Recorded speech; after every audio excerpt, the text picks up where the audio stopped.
کہ نبی کریم صلی اللہ علیہ وسلم کی زندگی میں جب کوئی خواب دیکھتا تو آپ صلی اللہ علیہ وسلم سے بیان کرتا، آپ صلی اللہ علیہ وسلم تعبیر دیتے۔ میرے بھی دل میں یہ خواہش پیدا ہوئی کہ میں بھی کوئی خواب دیکھتا اور آپ صلی اللہ علیہ وسلم سے بیان کرتا۔ میں ابھی نوجوان تھا اور آپ صلی اللہ علیہ وسلم کے زمانے میں مسجد میں سوتا تھا۔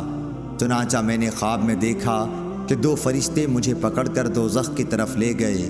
میں نے دیکھا کہ دوزخ پر کنویں کی طرح بندش ہے، یعنی اس پر کنویں کسی منڈیر بنی ہوئی ہے، اس کے دو جانب تھے۔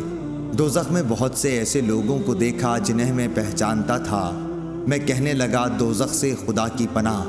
انہوں نے بیان کیا کہ پھر ہم کو ایک فرشتہ ملا اور اس نے مجھ سے کہا ڈرو نہیں۔ صحیح بخاری حدیث نمبر 1121۔ یہ خواب میں نے اپنی بہن حضرت حفصہ رضی اللہ عنہا کو سنایا اور انہوں نے رسول اللہ صلی اللہ علیہ وسلم کو تعبیر میں آپ صلی اللہ علیہ وسلم نے فرمایا کہ عبداللہ بہت خوب لڑکا ہے، کاش رات میں نماز پڑھا کرتا۔